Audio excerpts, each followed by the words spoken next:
específico. Yo hablo por tu Te micrófono, escuchan, dale, así no hacemos lío. Específicamente, ¿cómo mediante la aplicación de la moneda, de las criptomonedas, se lleva a cabo una operación inmobiliaria? Bien, vamos. ¿No? Técnicamente. Vamos ahora. Bien. A ver, el gran problema de la criptomoneda, ¿no es cierto? Gracias, Sol. Es que no estamos hablando de moneda. Estamos hablando de un activo que tiene su raíz, ¿no es cierto? O sea, que es un bien inmaterial y que conforma parte de un ecosistema. Con lo cual, hoy no podemos hablar que es una moneda fiat, como lo es una moneda que tiene el respaldo en su banco central y está avalada por el Estado. Entonces, este valor, por eso acá lo que último que había dicho lo vuelvo a traer, ¿para qué? Para entender que sí tiene valor, pero quizás no tiene respaldo, ¿no es cierto?, legal para poder hacer una transacción diciendo que yo pago precio, porque en definitiva no tiene la capacidad de pago, porque no hay una ley que le otorgue eso, ¿no es cierto? Entonces, desde ese lugar es el primer planteo que nos tenemos que hacer. Y un poco lo trabajamos adentro de la comisión, un poco bastante, para entender cuál es la naturaleza jurídica, entonces, cuando yo estoy haciendo una operación inmobiliaria y estoy utilizando una criptomoneda. Lo más cercano, porque tampoco sabemos qué es lo exacto, es una permuta, ¿sí? Pero, ¿por qué digo lo más cercano? Porque en definitiva, ¿no es cierto?, tampoco la criptomoneda es una cosa tangible que pueda tocar, sino que es un bien inmaterial que no es más ni menos que este hash, este algoritmo que yo les hablaba antes, por eso para mí era tan necesaria venir primero de aquella charla diciendo cómo habíamos llegado a esto, para que ahora se pueda entender cuando bajamos a tierra el concepto legal. Entonces, realmente tampoco puedo decir mucho que es una permuta, porque no tengo una cosa en sí, en el concepto de cosa de nuestro código, ¿no es cierto?, como cosa del derecho real.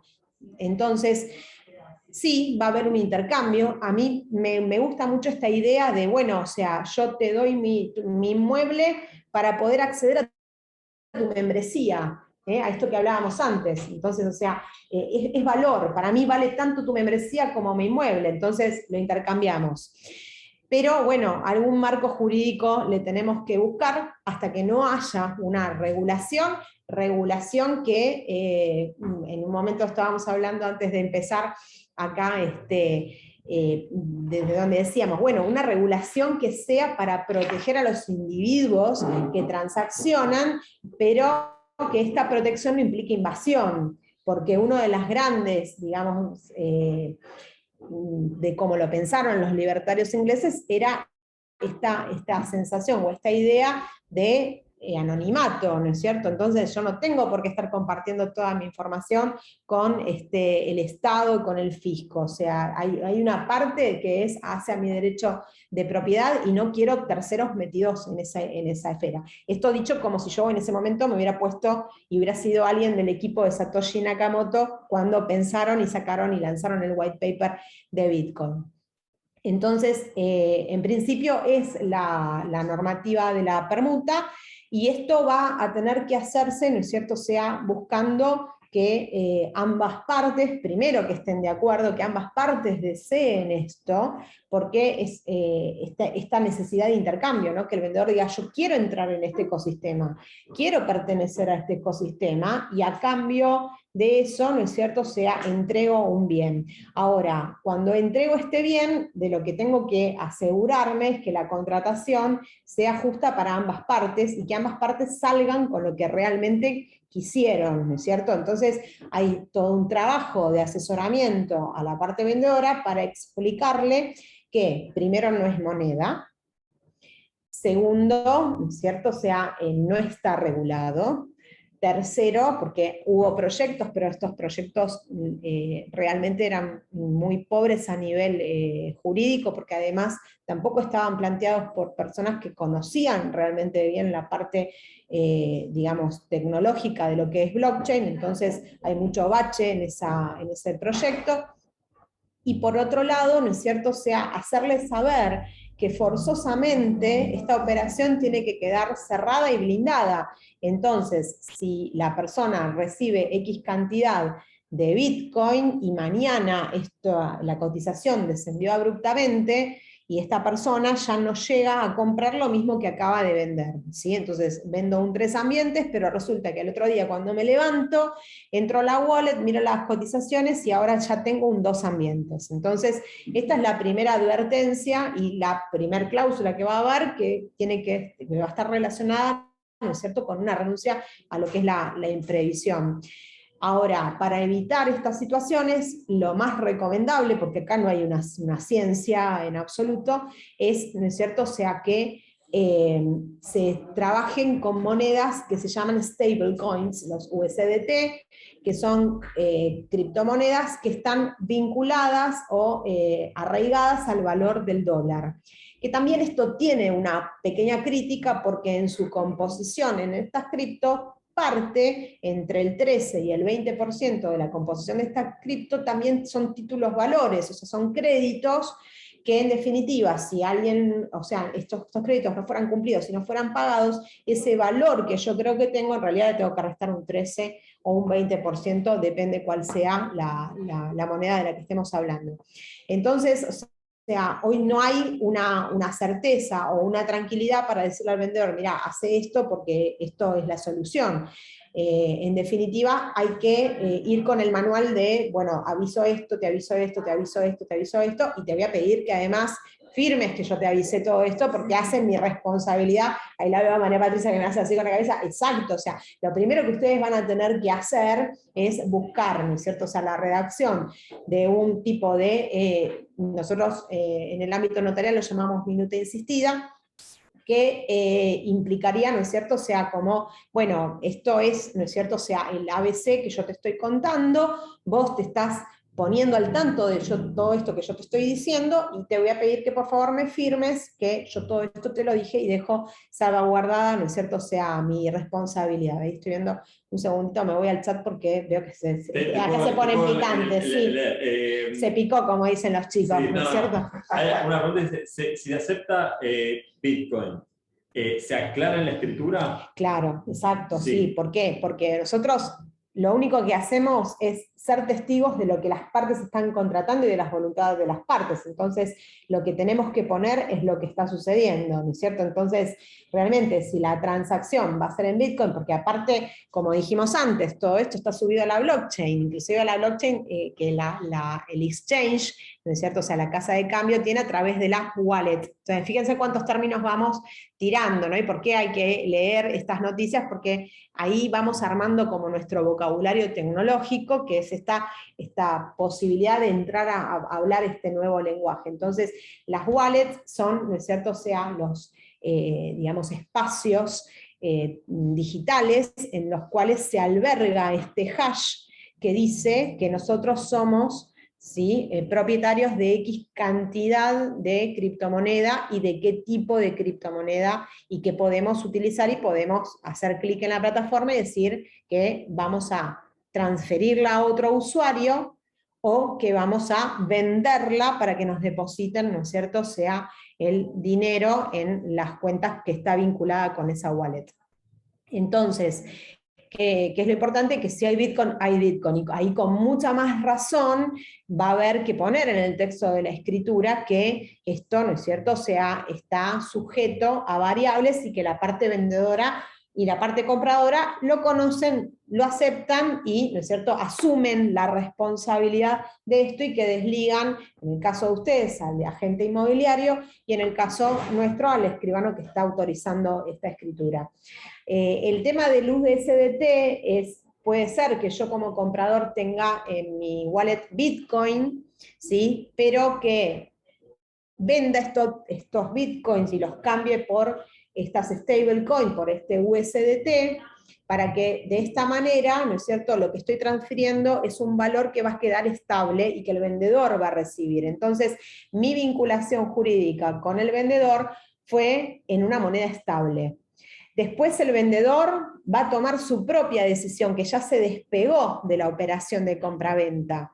porque ya siendo él titular de esta esta stablecoin USDT, tendrá que tomar una ulterior decisión de adquirir cualquier otra criptomoneda. Puede ser que no quiera Bitcoin y que quiera Ethereum, porque quizás forma parte de otro ecosistema, de otro tipo de negocio en un smart contract, donde va a pagar con Ethereum, o sea, esto da para futuras charlas, pero dentro de los contratos inteligentes, ¿no es cierto? O sea, el pago se hace en cripto, y los contratos inteligentes no corren por Bitcoin, o sea, por la blockchain de Bitcoin, sino que corren por la blockchain de Ethereum, que es otra criptomoneda, que es un loguito como romboide, ¿no? O sea, que para que ustedes la puedan buscar, pero todo esto googleen. A mí me encanta por ahí ponerme, ¿no es cierto? O sea, ahora hay muchísima información y hay que saber también depurar qué es lo que van viendo, que van escuchando,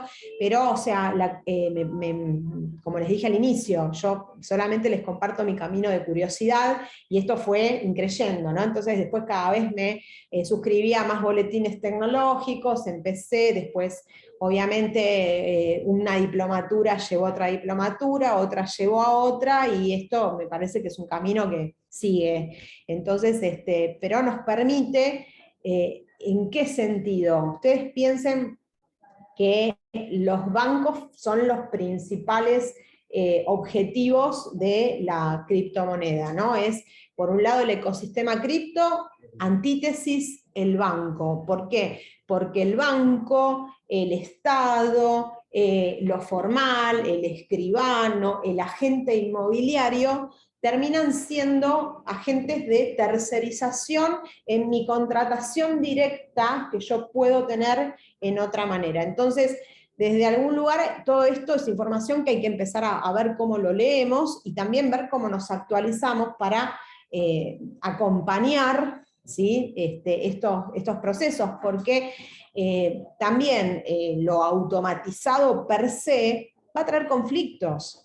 O sea, no estamos tampoco preparados para solamente con un botón. O sea, si yo no se hizo un débito porque algo sucedió, se quedó sin luz, y no había reserva energética y el sistema no transfirió, no puede ser que a mí me cierren una cerradura y yo no pueda entrar a mi casa. ¿Se entiende, no es cierto? O sea, que la automatización al extremo también nos deshumaniza. Entonces acá entran otro tipo de charlas de índole filosófica y sociológicas para poder seguir analizando. Pero convengamos, ¿no es cierto? O sea, que el mundo tecnológico quiere ir por ahí. Entonces también ahí tenemos que ver cómo lo consensuamos. Y por último, el tema nosotros también de esta situación de cómo podemos implementar esto si, digamos, o sea, hay ámbitos que todavía no pueden ajustarse a una realidad transparente, ¿no? Y lo digo así de una manera como muy sutil, muy sutil. Sí. Entonces, ¿cómo hacemos?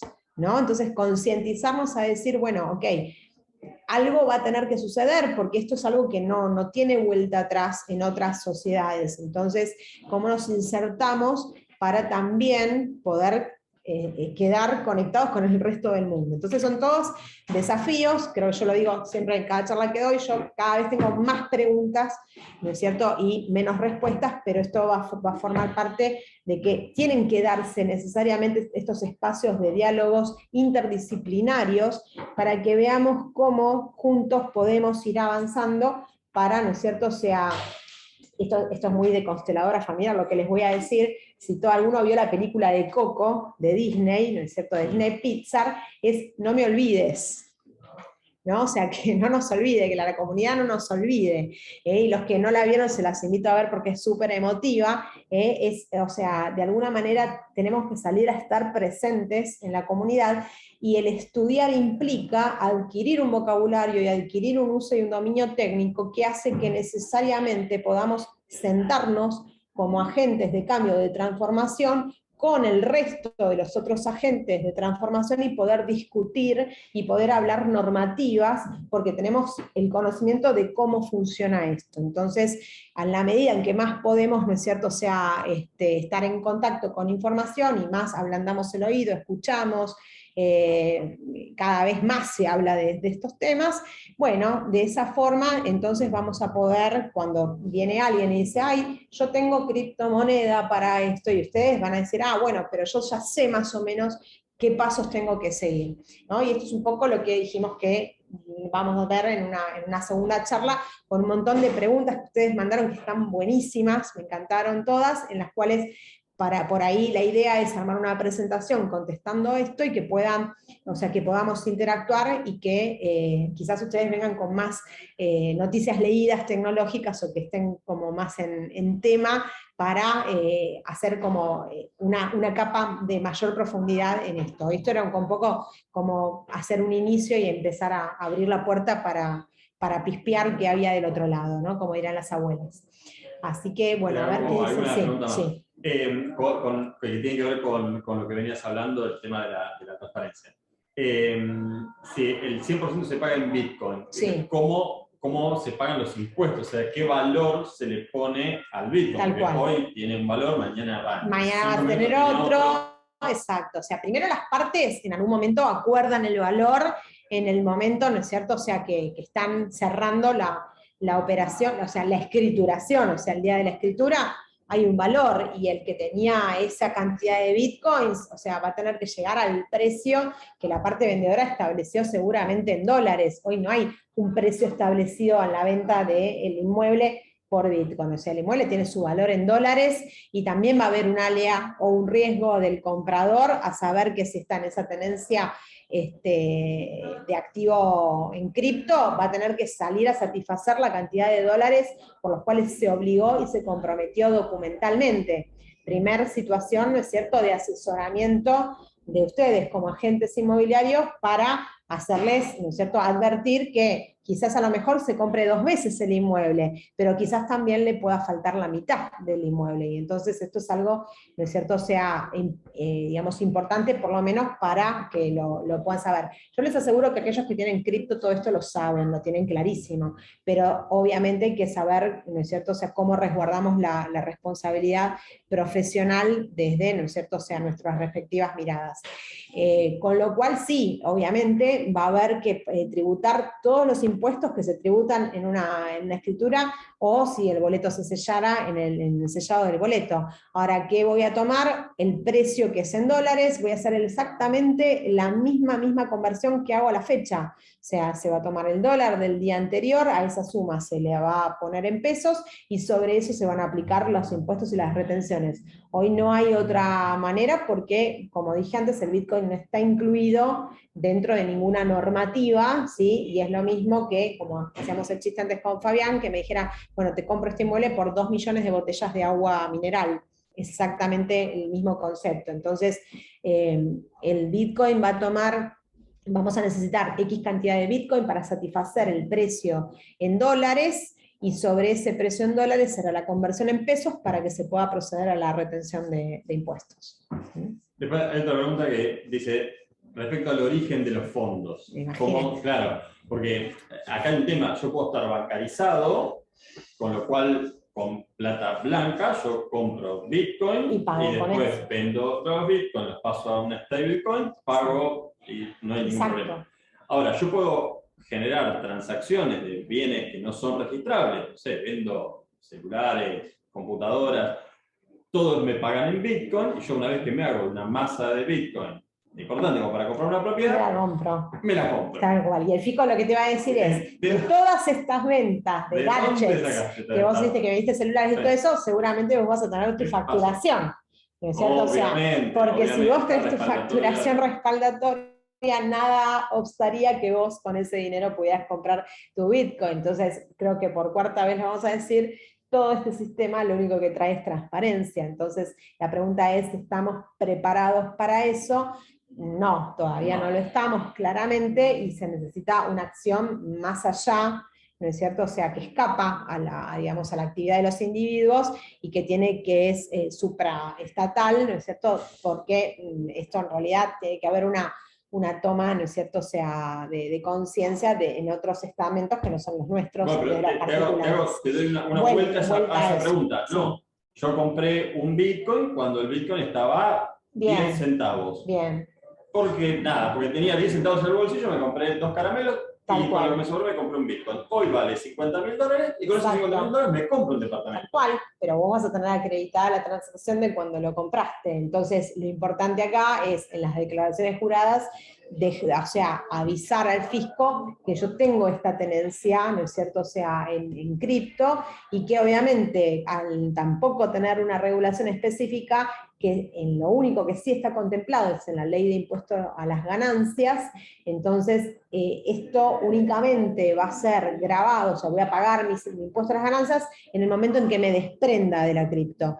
Pero si esta criptomoneda lo que hizo es traer otro valor, lo que yo tendré que hacer es declarar la venta de la cripto y traer como consecuencia, ¿no es cierto?, en realidad el uso de la cripto para traer al inmueble, y en realidad lo que dice ahí, no, el que es contador no me mate porque yo acá no soy contadora, no tengo por qué saberlo, pero sí hay un reemplazo de bien de uso, ¿no? O sea, yo tenía una cripto y acá estoy trayendo otro inmueble que está reemplazando a este activo que yo tenía. En vez de tener que pagar impuesto a las ganancias, por esa cripto que yo compré a 10 centavos y hoy vale Bueno, 50. por eso hay que ver ahí, y acá tendremos que tener Sí, otra pata más, que es el contador, porque nunca haga nada sin su contador, esto es así, que es, ¿no es cierto?, es una cosa es cuando yo liquido la cripto y la quiero hacer cash. Ahí seguro sí, porque esto está grabado en la ley de impuestos a las ganancias, hoy la criptomoneda es uno de los bienes grabados, o sea, entonces ahí tengo que pagar impuesto a las ganancias. Ahora, si yo con esto lo estoy utilizando para reemplazar por otro bien, quizás hay que ver ahí si nos cabe la exención que hay en la ley de impuesto a las ganancias y si es aplicable a cripto. La verdad que no lo sabemos porque no tenemos jurisprudencia todavía, ¿no es cierto? Entonces, como hablábamos antes, o sea, en la medida en que vayan pasando casos y el fisco esto no esté de acuerdo, entonces ahí vendrá la regulación, ¿no es cierto? Como siempre, primero hay un movimiento y sobre esto aparece una regulación para delimitar la actividad, ¿no es cierto? O sea, que esté de alguna manera siendo inconveniente para el fisco, ¿no? Entonces, el origen de los fondos, hay otra pregunta, dice, el origen de los fondos, qué indica el origen de los fondos? ¿Ganancia por criptomoneda? Claro, o sea, a ver, el origen de los fondos, recuerden que, o sea, una cosa es a los efectos del lavado de dinero y otra cosa es digamos, la acreditación para el pago de los impuestos. Entonces, o sea, una parte, ¿no es cierto? O sea, es realmente si yo por esta tenencia vine pagando impuestos y si no, lo que tengo que hacer es para justificar esta licitud, como bien dice Fabián, yo compré a 1, pero ahora sale 50, entonces habrá una declaración jurada que el contador, ¿no es cierto?, tendrá que hacer la respectiva certificación contable diciendo que en mi wallet a mi nombre registrada certifica que en tal fecha se adquirió un Bitcoin y que a la evaluación de tanto hoy tiene tal valor. Y con eso va a justificar la licitud del fondo, porque acá lo que se quiere buscar es que, ¿no es cierto?, o sea, el dinero no viene de todas las actividades que están vedadas por WIF, sino lo que estamos diciendo es, bueno, este dinero viene de un circuito blanco, ¿no? O sea, yo puedo haber acreditado ese Bitcoin como lo compré y está dentro del circuito blanco. Ahora, lo siguiente es, eso es para WIF, pero para FIP es si esto correspondía o no correspondía de tributación. Como dijimos antes, por ahora solo impuesto a las ganancias. Vamos a ver con qué sigue, cómo sigue, es otro capítulo de Netflix esto. A ver cómo seguimos más adelante. ¿Cómo sería la transacción para dar un ejemplo? Yo tengo una propiedad que quiero vender y viene alguien y tiene criptos, pero yo quiero los dólares físicos. Claro, bueno, ahí entonces esta persona sí realmente tiene que hacer su venta de criptoactivos, hacerse del dólar físico y poner como a la vieja usanza ahí va a tener que, vuelvo a lo mismo, o sea, va a tener que hacerlo con su exchange, con su casa de cambio virtual y hacerse las cripto por los dólares que se los acreditan en una cuenta de banco, él retira esos dólares o los transfiere o se lo quiere. O vendérselo a alguien que realmente quiera entrar al sistema y tener y que le dé los dólares físicos. Y le da los dólares físicos, que esa es otra de las maneras también en la cual se puede hacer la compra. Sí. hoy se vende fácilmente, hay demanda, no, o sea, realmente no, o sea, por eso hay que distinguir qué es moda, ¿no es cierto? O sea, porque es muy fashion hablar de cripto, ¿no es cierto? O sea, todos hablamos de cripto, pero en la práctica o en la realidad, bueno, hay que ver, ¿no es cierto? Sí hay transacciones efectuadas en boletos de compraventa con criptomoneda, pero, ¿no es cierto? O sea, a nivel de escritura pública, realmente, o sea, no, por lo menos a mí no me ha tocado hacer, quizás algún otro colega sí, pero no lo dice. Así que estamos esperando que nos llegue algún caso, ¿no es cierto? O sea, en el Colegio de Escribanos para ver que hay una escrituración con criptomoneda. O sea, no hay obstáculo porque el registro de la propiedad inmueble tiene que inscribir de todas maneras, ¿no es cierto? O sea, con la tenencia, porque es el vendedor el que está recibiendo y es un acto que hace al ejercicio de la autonomía de la voluntad de las partes. Entonces, desde ese lugar realmente perdón, que me distraje acá, la pregunta es si se venden los bitcoins fácilmente. A ver, hay exchange, o sea, uno puede entrar, ¿no es cierto? O sea, no quiero hacer mención de nombres de empresas, pero hay un montón de empresas que, ¿no es cierto? O sea, son como estas casas de cambios virtuales, en las cuales, ¿no es cierto?, se pueden comprar o acceder a lo que son las wallets, y las wallets cuando se abren, ¿no es cierto? O sea, se ve como si fuese Wall Street, porque hay todo, ¿no es cierto? O sea, busquen así en internet para ver, ¿no es cierto?, wallets o cotizaciones, y van a ver las pizarras en color verde y en color rojo, como van subiendo y van bajando, y esto cambia todo el tiempo, está jugando. Tanto es así que cuando yo quiero comprar alguna criptomoneda que tenga esta variación, puedo decir que yo oferto esta tenencia que tengo para comprar en tal número, y sí y solo sí en tal número, y ahí hay un smart contract, ¿sí? Hay un contrato inteligente que perfecciona la venta cuando la cotización llegó a este punto que yo oferté. Si la cotización llegó ahí, automáticamente la transacción se valida y yo me hago de esta criptomoneda que quise adquirir. Entonces, obviamente también se puede comprar en estas casas de cambio virtual que se llaman exchange. Exchange de intercambios, que lo escribo acá para que lo puedan Una pregunta buscar. Ustedes googleen, está todo. Una pregunta que surgió es, ¿qué pasa con la gente, que hay mucha gente hoy que está haciendo eso, que vende en Argentina para comprar en otro lado? Claro. ¿Cómo llevo la plata? ¿Cómo transfiero? Porque hoy hablábamos de esto, yo tengo, no puedo pasar... Espera que me guardo los bitcoins acá, claro, ¿sí? Porque todos creen que es esa monedita dorada, sí, que anda corriendo con la B larga, pero no, les voy a dar la mala noticia, no existe eso. Claro, no existe. Claro, entonces, es un algoritmo, o sea, están guardando un algoritmo. No puedo cruzar de país con más de $10.000 físicos en el bolsillo, pero puedo cruzar de país habiendo vendido una casa tal por cual. $1.000.000. Y esta es la parte que vos contás que tanto ataca a la criptomoneda, ¿no es cierto? ¿Por qué? Porque podría dar lugar seguramente a situaciones de lavado de dinero, porque esto es clave y contraseña. Ni más ni menos, ¿no es cierto? O sea, ahí están nombrando un exchange, comparto, me parece una de las plataformas más digamos, importantes, que yo puedo abrir con clave de usuario y contraseña estando acá en Avenida de los Incas, ¿no es cierto?, 4896, o puedo estar en el medio de Manhattan haciendo exactamente lo mismo. O sea, el tema es el usuario y la contraseña. No hay que transportar, ¿no? O sea, está en el ciber. Claro, el además queda ciberespacio. registrado cuando compro bienes registrables, porque si yo vendo acá algo que es un bien registrable, pero después no compro nada registrable claro, en otro país, claro. no. Sigue estando en la billetera, que puede Sigue estar estando... a la vista, en esta billetera a la vista, o puede estar en lo que se llama las billeteras frías, que es guardar, ¿no es cierto?, sea toda esta encriptación como si fuese en un pendrive, porque ya estaría como, no estaría como tan expuesta en lo que sería, ¿no es cierto?, el ciberespacio. Entonces, pero siempre estamos hablando de algoritmos, y esta sería como, digamos, la principal, o el principal argumento de los estados para decir que es necesario regular para evitar, ¿no es cierto?, sea tráfico de armas, trata de personas, lavado de dinero, porque fácilmente yo puedo desprenderme de un bien acá y así levantar este valor, vuelvo otra vez a insistir con la palabra valor, en cualquier otra parte del mundo. A ver. Dinero en gestación, sí, muy bien, ahí está, Alexis está recomendando, sí, coincido, Dinero en gestación, que es una serie de Netflix, mírenla porque también los va a acompañar un poco en esto de entrar en este mundo de cripto. O sea que yo tendría la obligación, digamos, de declarar al fisco qué es lo que hago.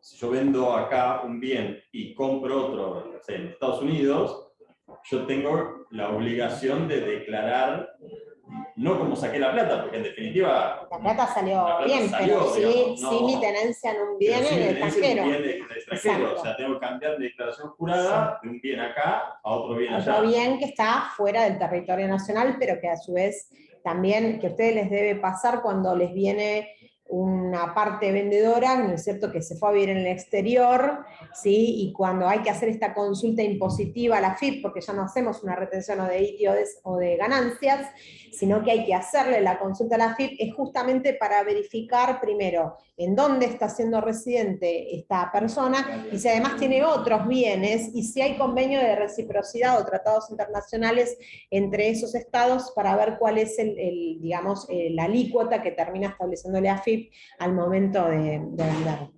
Claro, pero digamos, no estoy obligado a pagar un impuesto por llevarme la plata, o sí, no lo tengo claro.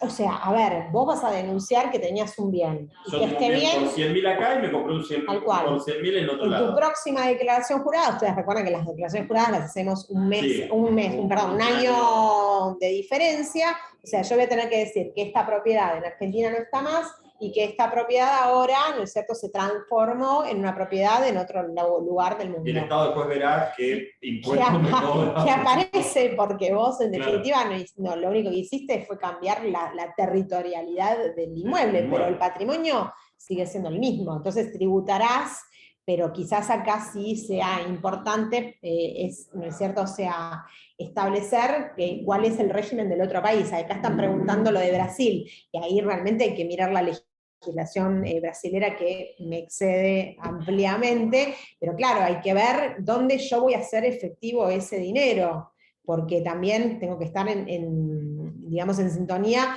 con la legislación de dónde voy a hacer el uso, ¿no?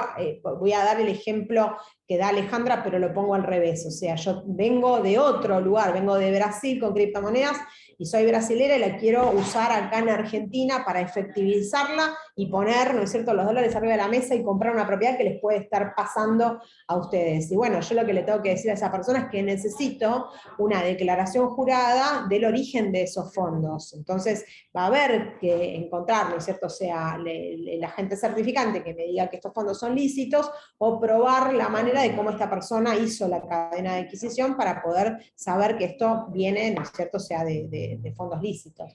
Pero vuelvo a lo mismo, lo que yo les estoy diciendo es, no hay una normativa, sino que es desde donde, con lo que ya conocemos, podemos usar como paralelos para decir, bueno, y esto es lo que podríamos hacer, pero no hay una norma hoy que tengamos, ¿no es cierto? O sea, más que en cuanto a nosotros los escribanos respecta, es informar a la unidad de investigaciones financieras que existió una operación en criptomonedas, y quizás desde ahí aparezca el cruce, porque esa normativa sí la tenemos. Si yo, Fabián, quiero hacer una escritura con criptomonedas, yo hago la escritura y automáticamente en mis reportes mensuales voy a avisar que hubo una operación con criptomonedas con esta quit, y ahí vendrá, ¿no es cierto?, o no, el cruce. Claro. Natalia tenía una pregunta, si querés habilitarte el micrófono. Perdón que la pregunte así porque iba a ser difícil explicarla por escrito, pero si yo tengo 10 Bitcoin, por ejemplo, como yo... Bueno, bien, pero supongamos... el tema es que si yo compro una propiedad, no, puedo, o sea, como yo le tengo que decir el usuario y contraseña, sí o sí tengo que usar los 10, ¿O puedo usar menos? Querés, usás lo que querés. Vos pensás que en España un taxista te acepta el pago de bitcoins. Tu viaje, no le vas a pagar un bitcoin al taxista, seguramente le vas a pagar un 0,00001 de bitcoin, ¿sí? Entonces, claro, si utilizás, es como si fuese una tarjeta de débito, vas a pagar la cantidad, ¿no es cierto?, que insuma esos bitcoins. Por ahí no lo saben, pero lo cuento, Natalia, gracias porque me hiciste acordar de esto.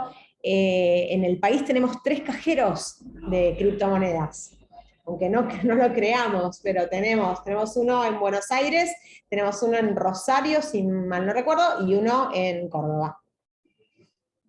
Así que, o sea, y hay profesionales que reciben sus honorarios en Bitcoin también, o sea, esto es, insisto, ¿no es cierto? O sea, hay 2 momentos. Uno que es donde todavía yo sé que van a seguir habiendo Bitcoins y todavía tengo expectativa poder entrar a esta membresía o a este sistema de consenso, ¿no? Y hubo otra situación que va a ser, ¿por qué? ¿Por qué sé que todavía hay emisión? Porque todavía hay mineros y porque dentro de lo que es el white paper, cada vez que ustedes escuchen hablar de la palabra white paper es como si fuera el acta fundacional de algún ecosistema, ¿no?, de cripto.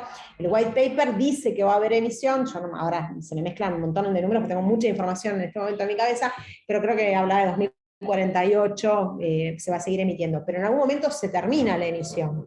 Y cuando se termina la emisión, vamos a ir a este concepto de escasez. No va a haber más que los que existan adentro del ecosistema.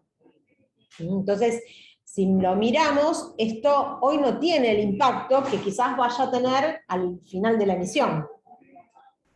¿Qué va a pasar con aquellos que sí tengan tenencia? Entonces, acá es donde se produce la noción o el concepto de valor. Porque hay todo un grupo de usuarios, miles y miles y miles, que le dan consenso a esto. ¿Sí? Entonces, y bueno, y ese consenso va a depender de un montón de factores, entre ellos, obviamente, la regulación estatal, ¿no? Que también puede llegar a ser necesaria, porque no hay que mirar toda regulación como mala palabra, porque a veces la regulación puede ser para estar respaldando al usuario.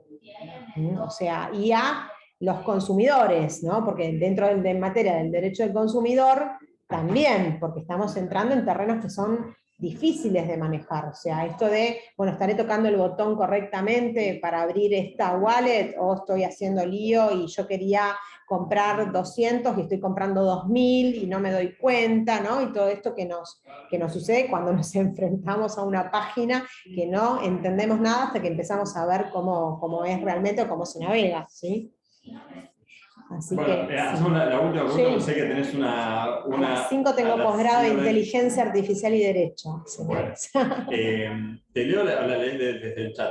Dice, Sí, si vendo mi propiedad, el USDT, es seguro dejarla en mi billetera virtual hasta encontrar otra propiedad que me guste, ya que el valor es igual. Claro, o sea, ahí lo que tenés que mirar es cuál es la fortaleza, ¿no es cierto?, y la robustez que tiene el exchange y donde te está proporcionando esa billetera, ¿no? Por eso ahí quizás un poco el asesoramiento financiero con gente que esté en el mundo financiero para ver cuál es la plataforma más robusta para poder dejarla, ¿no es cierto?, a la vista. En mi experiencia, nosotros hicimos en la comisión este simulacro y compramos Bitcoin justamente para entender cómo era y cómo se hacía, si no parecemos dinosaurios. Yo tengo 4 hijos y siempre digo lo mismo, que mucho de esto lo hago para no quedar tan mamá dinosaurio y ellos van por un mundo y yo voy por el otro. Entonces, obligarme a ayornarme para saber cómo se manejaba esto. Entonces, claro, o sea, y te doy mi experiencia, yo sigo teniendo la misma cantidad, solo que vale más, ¿no? Porque creo que yo compré a 11 y bueno, está. claro. En un momento tuve mucho más, después tuve menos,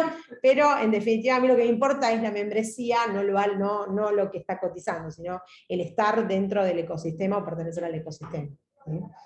Bien, Bueno, estamos... después muchas gracias por participar. Bueno, muchas gracias Raquel, muchas gracias a todos. Bueno, te voy a admitir a la última persona para saludarla. Bueno, estamos yendo, las gracias y bueno, seguramente quedan dudas que estaría buenísimo por ahí tener otra charla.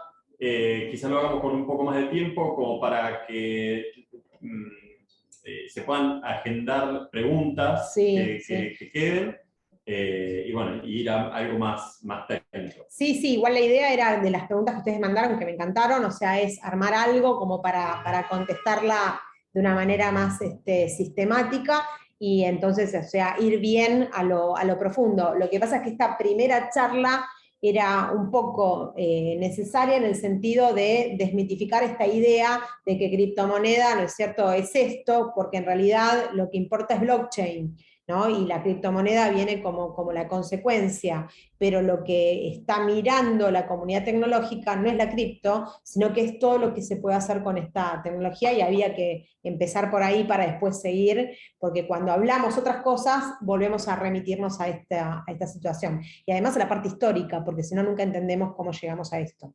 Y qué otros errores no hay que volver a repetir para que no pasen estas burbujas financieras o estas carteras de hipotecas que no tenían respaldo y que, ¿no es cierto?, llevan a crisis o a colapsos económicos que después no solamente suceden en ese lugar y quedan los efectos como contenidos ahí, sino que arrastran en todo el globo. Y como sabemos, y acá sale la parte sociológica mía, en un lugar, yo los invito a leer muchísimo, ahí piden el token de Remax, a leer a Zygmunt Bauman, ¿no?, un gran sociólogo que escribió el libro La globalización, porque en definitiva, ¿no es cierto?, o sea, hay estados que son como los globalizados, y hay otros que están como localizados, están quietitos, y bueno, o sea, que son los que normalmente pagan las consecuencias de todas estas burbujas financieras que explotan. Entonces, tenemos que conocer la historia. Acá también entra un poco mi formación en trauma, porque ahí entendemos desde qué es lo que fue sucediendo y por qué estamos en esta situación. Y también nuestra parte adulta de decir, bueno, no necesariamente tengo que hacer lo mismo, repetir la misma historia, sino que puedo plantearme y buscar maneras de hacerlo en forma diferente, ¿no?, y crecer. Así que bueno, es un placer. Bueno, muchas gracias. Nos estamos viendo pronto. Saludos, hasta la próxima. Hasta la próxima. Sean bien. Chao, Nos chao. vemos.